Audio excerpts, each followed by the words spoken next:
সামান্য তুই করে বলতেই তোরা রাগে আর অভিমানে কুষাণের সাথে কথা বলা ছেড়েই দিল। রাতে রাগ করে খাওয়া দাওয়াও করলো না তোরাকে খাবার টেবিলে বসতে না দেখে কুষাণ জিজ্ঞেস করলো কেন সে খাচ্ছে না তাদের সাথে। কুষাণের প্রশ্নে তোরা কোনো উত্তর দিল না। সবাই সেই জন্য তোরার দিকে তাকালো, আর কেউ বা কুষাণের দিকে। সবার তাকানো দেখে তোরা বলল, আজ আমার শরীরটা ভালো নেই, সেই জন্য ইচ্ছে করছে না খেতে, আপনারা খেয়ে নিন সবাই। কুষাণ তোরার কথা শুনে বুঝতে পারলো তোরা মিথ্যে কথা বলছে, তার মোটেও শরীর খারাপ নয়, সে এখনো তার উপর রাগ করে বসে আছে।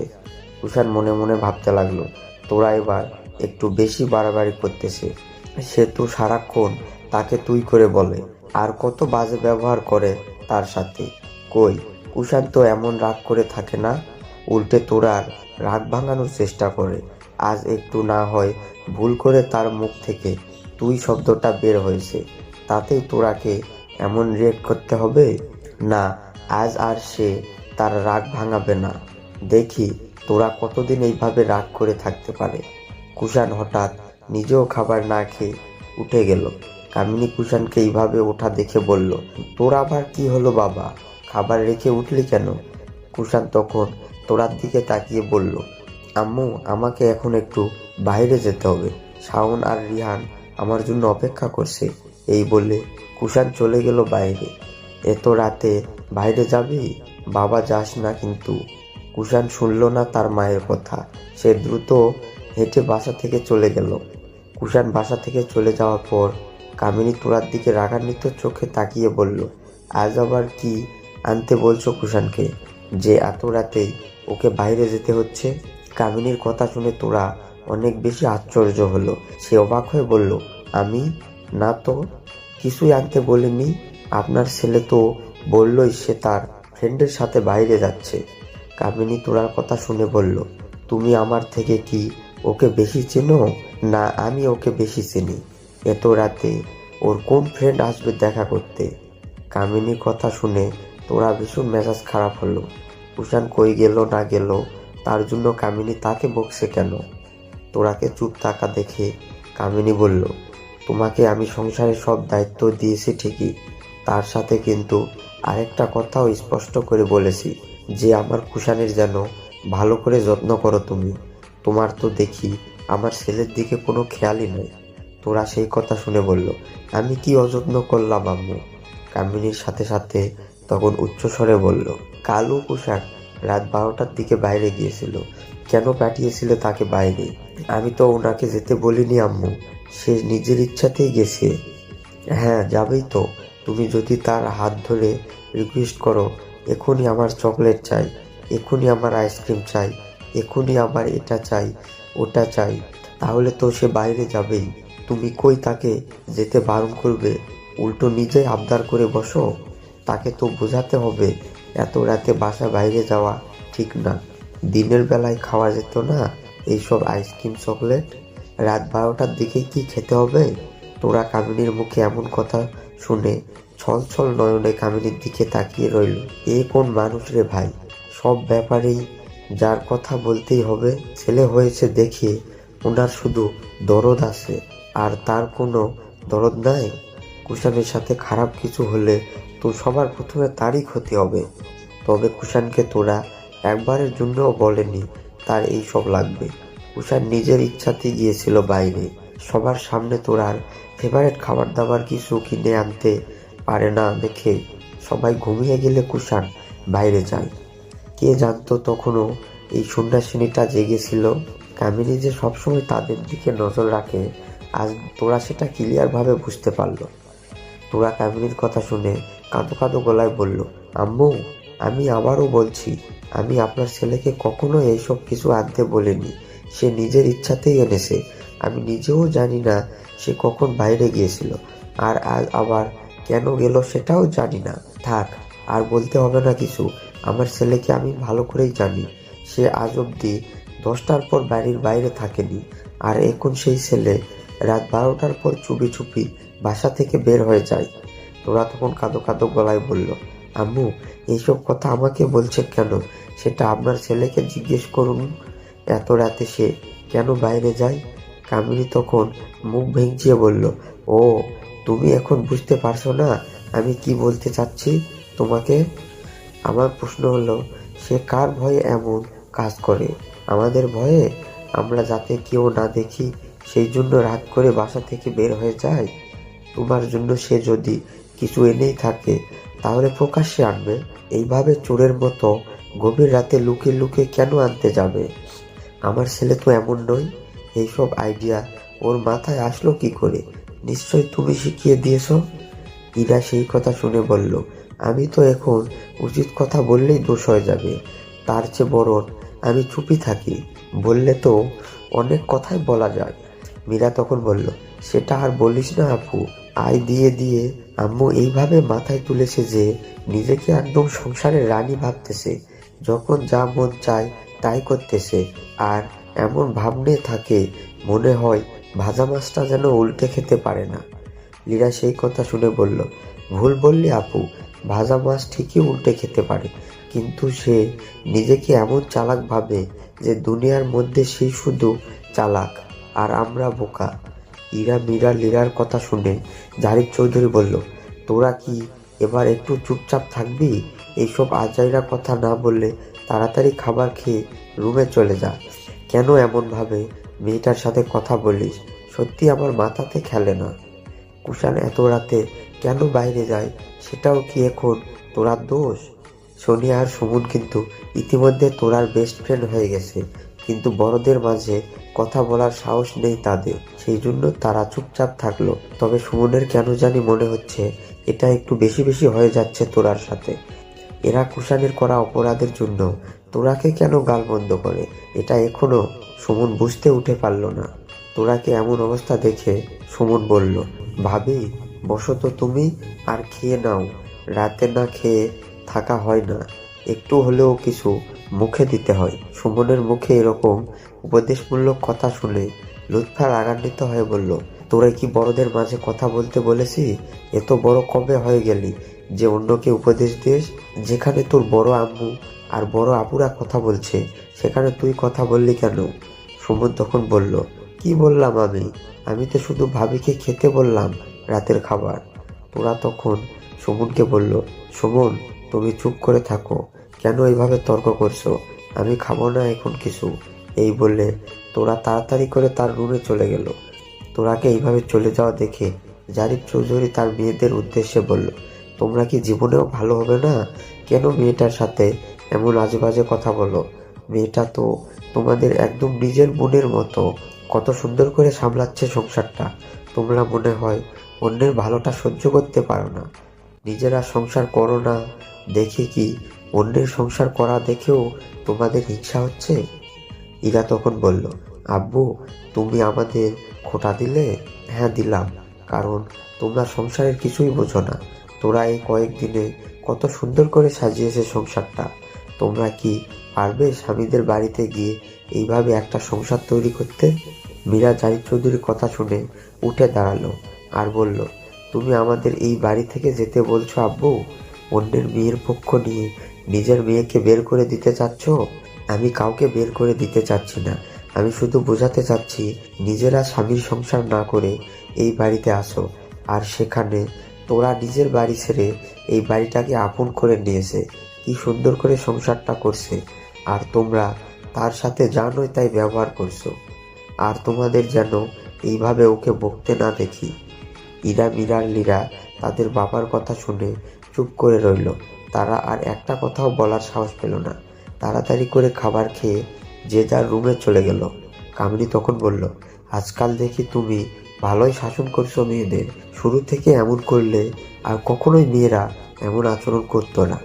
জাহিদ চৌধুরী তখন হাসতে হাসতে বলল, যেখানে তাদের আম্মুই দিন রাতে তাদের আব্বুকে অপমানমূলক কথা বলে, সেখানে মেয়েরা আর তাকে কি সম্মান করবে? সবকিছু মেয়েরা তোমাকে দেখেই শিখিয়েছে। কি বললে তুমি? জাহিদ চৌধুরী তখন বলল, যা শুনেছ ঠিকই শুনেছ, আর যা বলেছি ঠিকই বলেছি। এবার আসল কথা শোনো কামিনী, তোমার কিন্তু কুষাণ আর তোরার সব ব্যাপারে এত নাক গলানো উচিত নয়।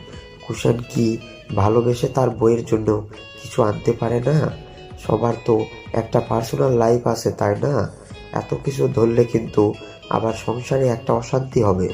আর তুমি তো গোলাপ সাহেবকে কথা দিয়েছ, আর তোরার সাথে এইভাবে কথা বলবে না। কামলি তখন চিৎকার করে উঠল আর বলল, হ্যাঁ কথা দিয়েছি, আর আমি আমার কথা রাখছিও। তোরাকে তো সব কিছু বুঝিয়ে দিয়েছি আমি, আর তার সাথে তাকে আমি পূর্ণ স্বাধীনতা দিয়েছি। কিন্তু এখন কথা হচ্ছে আমার ছেলের নিরাপত্তা নিয়ে। সে এত রাত করে যে চুপি চুপি বাসা থেকে বের হয়ে যায়, যদি কোনো অঘটন ঘটে যায়, যদি কেউ আমার ছেলেকে কিডন্যাপ করে, তখন কি হবে? আমি সব সহ্য করতে পারবো, কিন্তু আমার ছেলের সাথে হওয়া অন্যায় কিছুতেই সহ্য করতে পারবো না। এই বলে কামিনী খাবার দাবার বাদ দিয়ে চলে গেল তার রুমে। তোরা তার রুম থেকেই কামিনীর সব কথা শুনছিল। তোরা মনে মনে বলল, আল্লাহ, এ কোন সংসারে ফালাইছো আমাকে। না পারছি সরে যেতে, না পারছি থাকতে। কেউ তার ভালো চাক, কেউ তাকে সহ্য করতে পারে না, আবার কেউ তাকে ভালোবেসে, আর কেউ তাকে ঘৃণার চোখে দেখে। আমি তো নিজেই ভীষণ রাগী আর জেদি, তবুও কত কষ্টে নিজেকে মানিয়ে নিলাম সবার সাথে। কিন্তু এরা তো জীবনেও ভালো হবার মানুষ নয়। আসলে মনে হয় কুত্তার লেজ কখনো সোজা হয় না। এরা মা বেটি বোধহয় জীবনেও আর ভালো হবে না। রাত 12টা পার হয়ে গেল, তবুও কুষাণ বাসায় ফিরল না। কুষাণ চাইছিল তোরা নিজেই তাকে কল করে ডাকবে, কিন্তু তোরাও আর কল দিল না। সেই জন্য তারও আর ফেরা হচ্ছে না। তবে কুষাণ ফোন হাতে ধরেই বসে আছে। তোরা চুপচাপ তার রুমে শুয়ে থাকলেও কুষাণের কথা বারবার মনে হচ্ছে তার। সেই জন্য তোরা বারবার ঘড়ির দিকে তাকাচ্ছে। রাত 1টা বেজে গেল। এবার তোরা মনে মনে একটু একটু ভয় হতে লাগলো। কেন সে আসছে না এখনো? সে কি এবার কল দিবে তাকে? না দেবে না কল। সে কল দিলে তো কুষাণের উপর থেকে তার সমস্ত রাগ চলে যাবে। এদিকে কামিনী কুষাণের ফোনে বারবার কল দিচ্ছে, রিং হচ্ছে, কিন্তু কুষাণ রিসিভ করছে না কামিনীর কল। কামিনী তখন সোজা তোরার রুমে চলে এলো। তোরা ঘরের লাইট অফ করে শুয়েছিল। কামিনী তখন নিজেই সুইচটা অন করে বলল, কুষাণ তোমাকে কল দিয়েছিল তোরা? তোরা তার শাশুড়িকে দেখা মাত্রই থমথম খেয়ে বলল, না আম্মু, তুমি কল দিয়েছিলে? তোরা নিচমুখ হয়ে বলল, না। কামিনী তখন বলল, আমি জানতাম তুমি একবারও কল দেবে না। সে এখন কোথায় আছে, কি করছে, সেটা শোনার কি একবারও ইচ্ছে হয়নি তোমার? তাড়াতাড়ি কল দাও, এত রাত হয়ে গেল, ছেলেটা আমার কই চলে গেল এইভাবে। তোরা কামিনীর কথা শুনে কুষাণকে কল দিল। কুষাণ সাথে সাথে তোরার কল রিসিভ করে বলল, কল দিয়েছো কেন?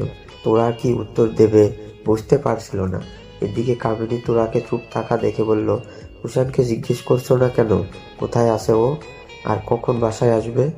তোরা কামিনীর কথা শুনে বলল, কোথায় আসো তুমি, কখন আসবা বাসায়? কুষাণ সেই কথা শুনে বলল, কি দরকার আমার খোঁজ নেওয়ার? আমি আজ বাড়িতে যাব না। সামান্য তুই করে বলার কারণে যে বউ এত রাগ করতে পারে, তার সামনে যাব না আমি। তোরা কুষাণের প্রশ্নের কোনো উত্তর না দিয়ে চুপচাপ করে থাকলো। কামিনী তা দেখে তোরার হাত থেকে ফোনটা কেড়ে নিয়ে বলল, এই তুই আমার কল রিসিভ করছিস না কেন, আর বউ এর কল সাথে সাথে ধরলি? তুই কি শুরু করছিস কুষাণ? আমার কি তোকে নিয়ে চিন্তা হয় না বল? কুষাণ তার মায়ের কণ্ঠ শুনে বলল, হ্যালো আম্মু, তুমি? কামিনী রাগান্বিত কণ্ঠে বলল, হ্যাঁ আমি। আগে বল, কই আছিস তুই? এত রাতে বাইরে কি করছিস? বাসায় আসবি কখন? কুষাণ কামিনীর কথা শুনে বলল, আম্মু, আমি তো অনেক আগেই বাসায় এসেছি।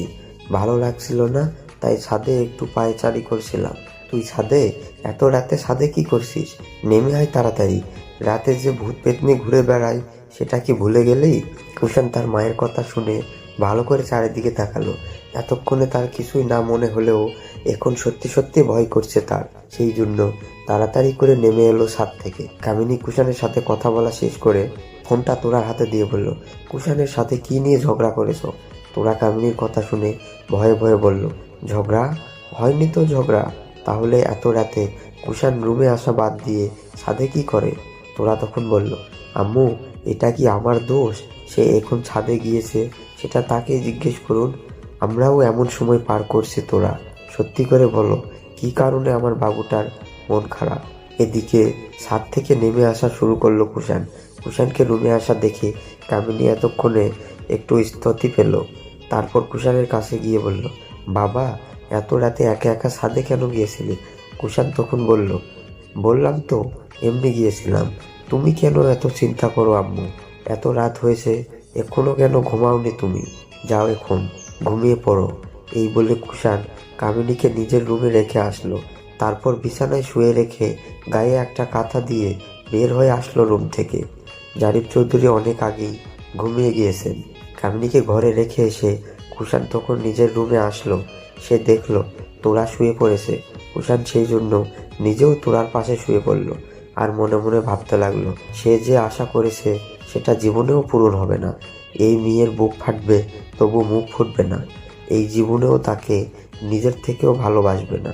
সেই জন্য কুষাণ তোরাকে নিজেই জড়িয়ে ধরল আর বলল, ঘুমাচ্ছ তুমি? তোরার কোনো সারা শব্দ না পেয়ে কুষাণ তোরাকে এপাশ করলো। কিন্তু এ কি, তোরা তো কাঁদছে। কুষাণ তখন তোরার চোখের পানি মুছিয়ে দিয়ে বলল, এখনো তোমার রাগ কমেনি? তুমি এখনো কাঁদছো? এই যে কান ধরলাম, সরি। আর ভুল করেও তুই বলবো না। আমার জন্মের শিক্ষা হয়ে গেছে আজ। প্লিজ কান্নাকাটি থামাও এবার। তোরা হঠাৎ কি মনে করে যেন কুষাণকে জড়িয়ে ধরে আর জোরে জোরে কাঁদতে লাগলো। কুষাণ তোরাকে এইভাবে কাঁদতে দেখে বলল, তুমি এইভাবে কাঁদছো কেন? বললাম তো ভুল হয়ে গেছে আমার। আর কতবার সরি বলবো? আচ্ছা তুমিই বলে দাও, কি করলে তোমার রাগ কমে যাবে? তোরা সেই কথা শুনে আরো জোরে জোরে করে কাঁদতে লাগলো। আসলে কুষাণ তো এখনো জানে না তোরা কেন কাঁদছে। সে তো আর জানে না আজ আবার তার বোনেরা বাজে ব্যবহার করেছে তার সাথে। আর কামিনী কাল রাতের ঘটনা নিয়ে তোরাকে গালমন্দ করেছে। তোরা নিজের থেকেও আর কিছু বলতে গেল না, সে কেঁদেই চলেছে শুধু। কুষাণ তখন বলল, হায় আল্লাহ, এমন একটা পাগলির প্রেমে পড়েছিলাম যাকে ভুল করে একটা চিমটি দিলে সে 10টা চিমটি মারত। যদি তাকে একটা ঝাড়ি দিতাম সে তখন 10টা ঝাড়ি মারত। যদি কখনো দেখা করতে 1 ঘন্টা লেট হতো তখন সে উল্টে আমাকে 10 ঘন্টা ধরে খাড়া করে রাখতো। এত অত্যাচার সহ্য করেও এই পাগলিটারে ছাড়িনি। সারাদিন শুধু তাকেই দেখতে মন চাইতো আর সেই জন্য এক নজর দেখার জন্য ছুটে যেতাম। আর সেই পাগলিটা আমার বউ হয়ে আমার ঘরে এসেছে, তবুও তার পুরাতন অভ্যাস গেল না। তাকে আজ ভুল করে তুই বলায় যে সন্ধ্যা থেকে কেঁদেই চলেছে। এই কান্দন যে আর কতক্ষণ চলবে আল্লাহই ভালো জানে। তোরা এতক্ষণে কথা বলে উঠল। সে তার চোখের পানি মুছিয়ে বলল, কুষাণ, তুমি আমাকে ভালোবাসো ঠিকই, কিন্তু আমার মনের কথা বুঝতে পারো না তুমি। যেই দিন বুঝতে পারবা সেই দিন আসবা আমার সামনে, তার আগে কখনোই আসবা না। যাও আমার সামনে থেকে। এই বলে তোরা কুষাণকে ছেড়ে দিয়ে আবার অন্য পাশ হয়ে শুয়ে রইল। কুষাণ তখন বলল, কি বলছো কি? মনের কথা বুঝি না মানে? হ্যাঁ, বোঝো না। যদি বুঝতে তাহলে সারাক্ষণ এই একই কথা বলতে না। তুমি আমাকে তুই বলেছো। হ্যাঁ, আমি রাগ করেছিলাম, কিন্তু সেই রাগ তো আমার অনেকক্ষণই শেষ হয়ে গেছে। এখন আমি অন্য কারণে কাঁদছি। কুষাণ সেই কথা শোনার সাথে সাথে বলল, আজ তোমার জন্য চকলেট, আইসক্রিম, চিপস এগুলো আনিনি দেখে কাঁদছো? আমি তো এত বোকা নই তোরা। আমি ঠিকই তোমার মনের কথা বুঝতে পারি। তোমার সব ফেভারিট খাবার দাবার আজও এনেছি। এই বলে কুষাণ বিছানায় থেকে নেমে গেল।